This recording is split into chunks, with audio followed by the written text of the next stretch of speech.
Welcome to another episode of PPEL Pod. I want you to imagine just for a second that you're part of a group generating billions of streams. You're traveling the world, performing for the President of the United States. Right, living the absolute dream. Exactly. Your face is literally plastered on Barbie dolls, sitting on shelves all over the globe. Yeah. You are at the absolute pinnacle of pop culture. Oh, for sure. You made it. But then, you look your contract and you realize you don't even legally own the name you answer to. Yeah, that is, it's the ultimate illusion of the music industry. You're out there selling this image of total empowerment to millions of young fans, but behind closed doors, you're basically functioning as a heavily restricted employee for a massive corporate machine. Right.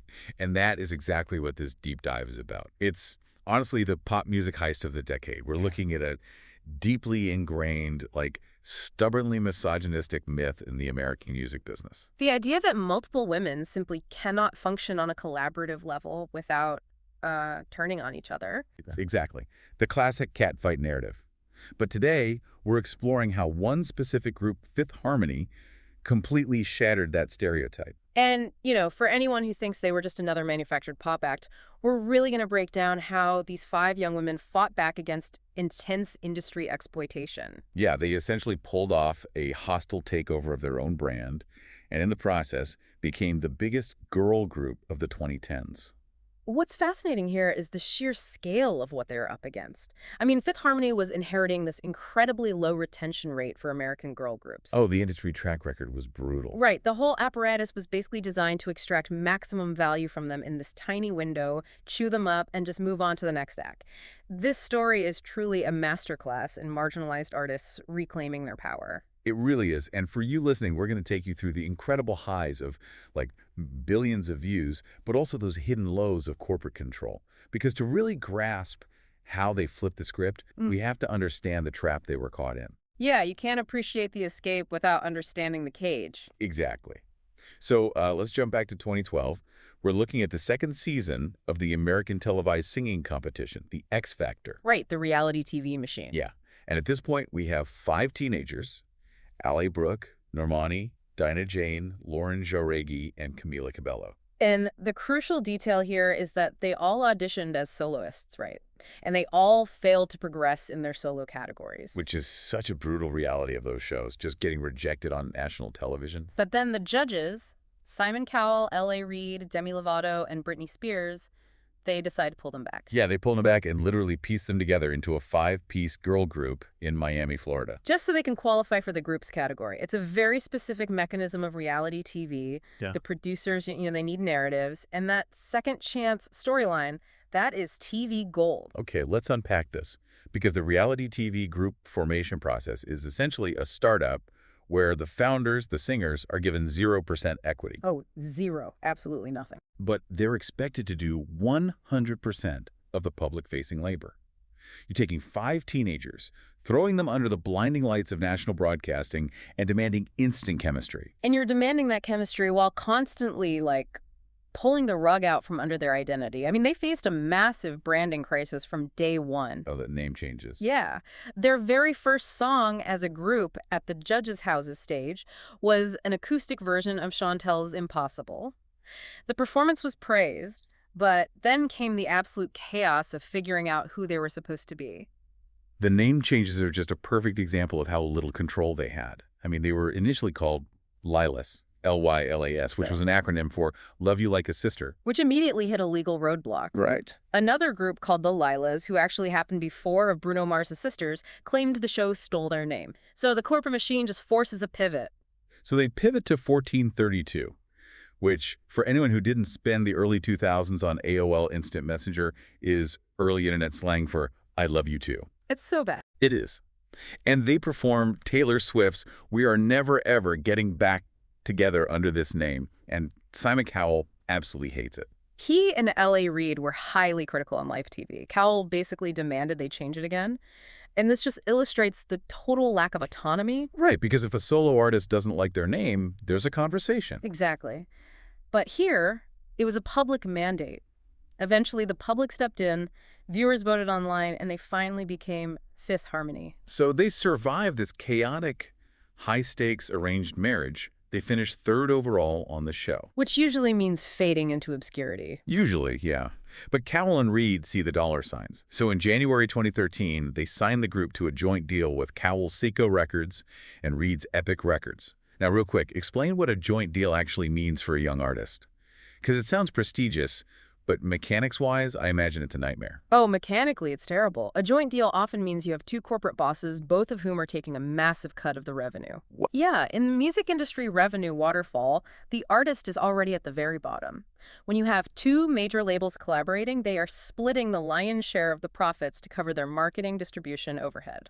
So the artists are just left with scraps. Exactly.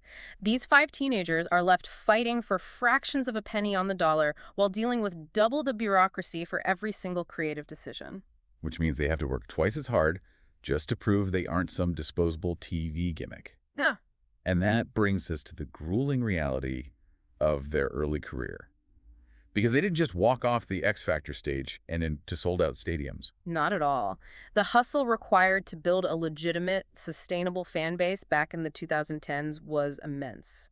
They started by leveraging the digital landscape, recording covers of popular songs, and just putting them straight on YouTube. Right, they covered Ariana Grande, Mickey Echo. And they did a cover of Ed Sheeran's Lego House that was so well received, Ed Sheeran himself publicly praised it. Which is huge. Bypassing the traditional radio monopolies by going straight to YouTube was such a smart mechanism.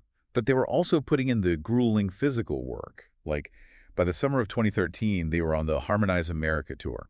And let's be clear about what that means. Yes, please. They were literally performing at shopping malls across the United States. Oh man, the mall tour. It's a classic rite of passage, but it is grueling. You're singing over backing tracks near a food court, just trying to convince teenagers to stop shopping and pay attention to you.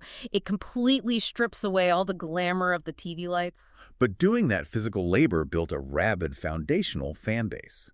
And as they put in those hours, their sound began to shift. Like their late 2013 debut EP, which was called Better Together, was very bubblegum pop. Very teen-oriented. Right.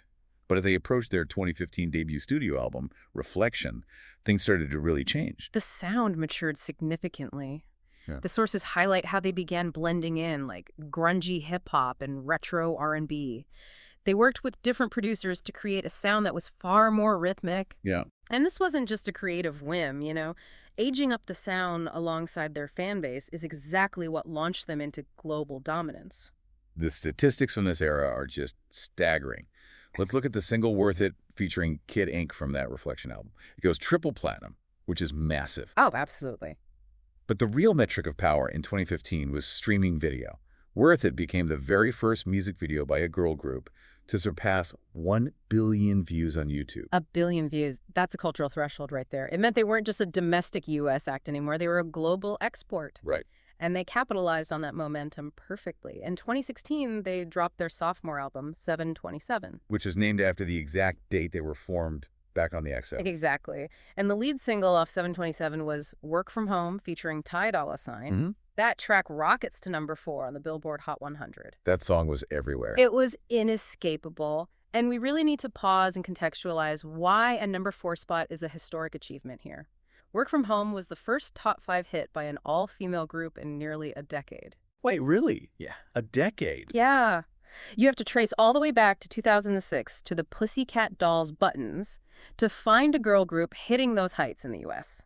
The industry had essentially abandoned the girl group model, and Fifth Harmony proved there was this massive, hungry audience for it. I mean, they completely saturated pop culture. They sold a reported 33 million copies overall. Mattel manufactured Barbie-themed celebrity dolls modeled after each of the 5 members. That's when you know you've made it. Right. They're winning American Music Awards. They performed at the White House for President Barack Obama twice. Once for the national Christmas tree lighting, and again for the Easter egg roll. From the outside looking in, they held all the cards. But that's the illusion we talked about at the beginning. They were projecting this unified, highly successful image of female empowerment, self-positivity, confidence. Yet the reality behind the curtain was a fierce war for control. Here's where it gets really interesting. Because while they're on Jimmy Kimmel, or performing on MTV, they are secretly fighting their own label over alleged mistreatment and the literal ownership of their own music. They were caught in an incredibly punishing schedule. I mean, they were the engine powering a massive corporate entity, but they felt the exhaustion of being treated like replaceable parts rather than the actual drivers of their own careers. There's this quote from Lauren Jareggi in a Billboard interview that just completely strips away the pop star facade. Oh yeah, the train quote. Yes. She was talking about this intense conflict with their label, and she said, and I'm quoting here, "We'd put blood, sweat, and tears and birthdays and funerals we missed into this thing. It's our livelihoods and our families. This is the train." And now you're like, is the conductor going to come through with coals, or are we left here to die? It's just a devastating, visceral quote. It exposes the raw human cost of the pop manufacturing process. Yeah, they knew they were the product. They knew the machinery surrounding them didn't prioritize their well-being. But instead of just resigning themselves to that reality, they did something almost unheard of for a young manufactured pop group in 2015. Which is? They hired an outside music lawyer. Okay, I need to jump in here and just admit some confusion, because I know how the music industry operates, and Simon Cowell's lawyers are notoriously ironclad. Oh, absolutely. So if a billionaire mogul literally created the group, named them, and signed them to his own label, how could they possibly have the legal leverage to pry the trademark of Fifth Harmony away from him? That just doesn't sound like the industry I know. How did they pull that off? It's a brilliant question, and it really comes down to understanding the pressure points of intellectual property in pop music. You're right, the original contracts for reality TV contestants are essentially signing away your life. The label owns the recordings, the likeness, and the trademark, meaning the name itself. If you don't own the name, you are a replaceable contractor. The label could technically fire all 5 members, hire 5 new teenagers, call them Fifth Harmony, and keep making money. Which honestly has happened before in music history. Exactly. But Fifth Harmony realized they had one crucial piece of leverage: their individual human connection with the fan base. By 2015, the fans weren't just fans of the brand. They were deeply invested in Ali, Normani, Dinah, Lauren, and Camila as individuals. If those 5 specific women stopped working, the brand would instantly devalue to 0. Oh, I see. So it's basically the equivalent of a workforce threatening a total strike, but at the executive level. Precisely. They brought in outside legal counsel, someone who was not paid by the label, to weaponize their indispensability. They essentially said, look, we are generating hundreds of millions of dollars for you. If you want this crane to keep running, we need ownership of our identity. And it worked. It worked. They successfully executed a legal maneuver to transfer the Fifth Harmony trademark away from Simon Cowell and the label. They became the total legal owners of their own name. That is insane. Yeah. That is the equivalent of a hostile takeover of your own company. To have a group formed on a reality show manage to legally pry their brand out of the hands of the executives who built the cage, I mean, that fundamentally changes how you have to view their entire legacy. If we connect this to the bigger picture, it completely recontextualizes their discography.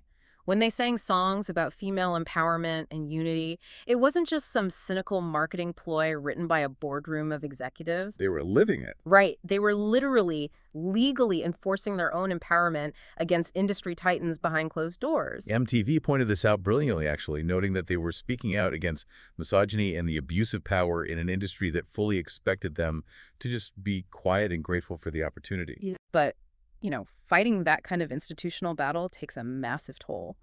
The pressure cooker of that environment, combined with the grueling schedule, inevitably leads to internal fractures. Right.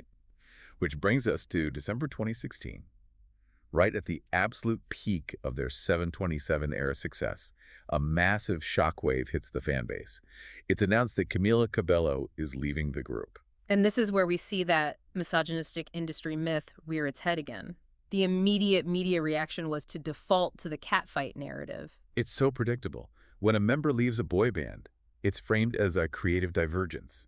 When a member leaves a girl group, the headlines want drama. They want to pit women against each other. Exactly. But the sources show a very different reality. The remaining 4 members, Ali, Normani, Dinah, and Lauren, didn't fold under that media pressure.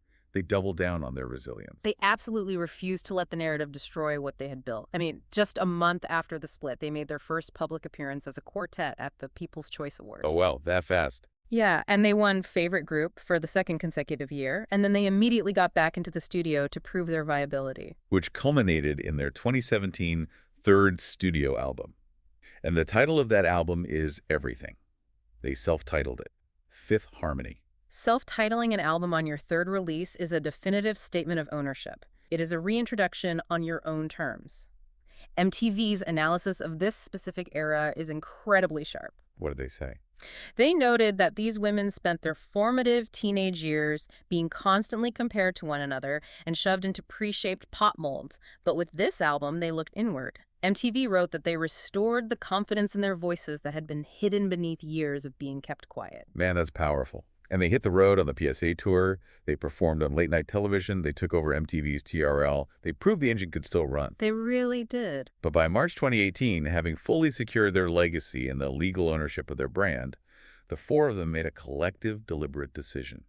They announced an indefinite hiatus so they could all pursue solo projects.